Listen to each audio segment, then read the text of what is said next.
There's a really interesting concept we can talk about in conscientiology, and that is the consciousness.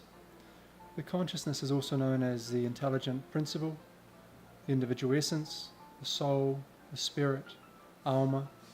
These are names which have been given to consciousness, which indicate that there is some kind of continuity to the existence of the consciousness. These words have connotations which evoke ideas that we are something beyond just the physical body. But we have a physical body, we're living in this physical dimension at this time.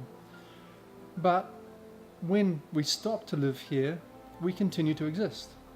And these are ideas which you can prove to yourself. You can have your own experiences, such as out-of-body experiences, retrocognitions where you can remember past lives. These concepts, these phenomena are natural and attainable to anyone who is interested. So the consciousness is this entity which exists together with energy in the universe. And the consciousness is not energy. It is something beyond energy, but it manifests through energy. We manifest through energy in a number of ways, primarily through the different bodies that we have. Here in the physical dimension, it's obvious we have a physical body. But we have other bodies that we can exist through and have experiences directly through, such as the mental body, otherwise known as the mental soma, the psychosoma, otherwise known as the astral body. This is the body which we can have out-of-body experiences directly in this body and visit and interact in other dimensions. And we have the energy body, the energosoma. So we see that the consciousness has these different vehicles of manifestation, and we learn gradually how to improve our interaction with them. All these different vehicles that I've talked about, the 4 different bodies we have, are all connected. So the challenge in life, or as a consciousness, is to see, can we improve this interaction, the quality of our manifestation? The quality of our manifestation is determined by the quality of the thoughts we produce. Are they positive, healthy, homeostatic? Do they help me improve the level of my health? Do they clean the places where I go? Or are they negative? Do they create illness, entropy, generate problems wherever I am? These are tools we have, and we can see the consequences of our behavior. So through these observations, we can see our own level of evolution as a consciousness.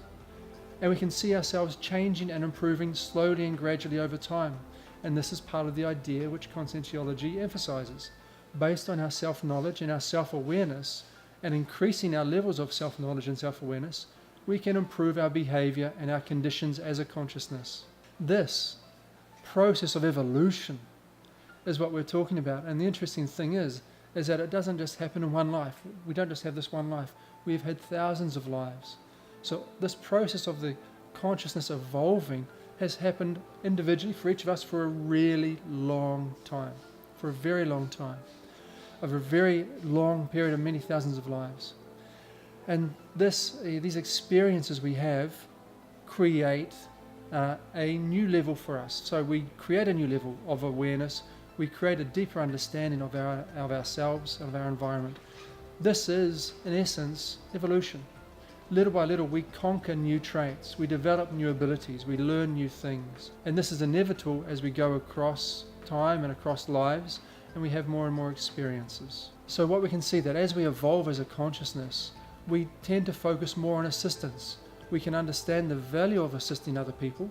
We understand that helping other people is a way to liberate ourselves as a consciousness and to grow. It's good not only for the others, but primarily it's good for ourselves.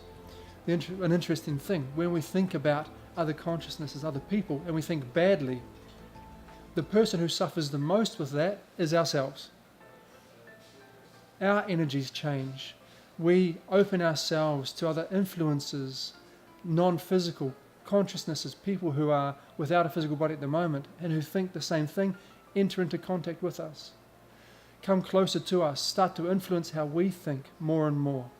So this multidimensional aspect of being a consciousness in this reality, even in this physical dimension, becomes more and more clear. So the more we evolve, the more we think about assistance and trying to assist better and better in a more technical way.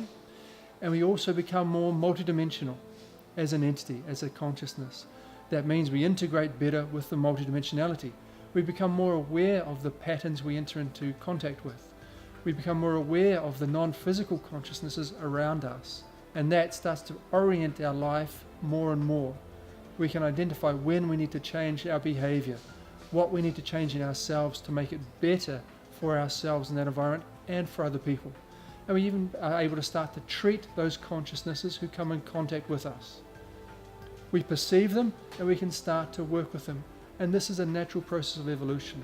It's always been like that, this process of multidimensionality, but now we are just starting to learn about it. And we call this development, this process, it's part of the consciential revolution. We've had various other revolutions on Earth, and now we can see that we're having one that's based more on humanity and on our more positive aspects, and we call this the consciential revolution. If you're interested to learn more about consciousness and evolution and the multidimensional nature of life, come to Cognopolis in Foz do Iguaçu for International Week from the 25th of August until the 3rd of September. Click on the link below for more information.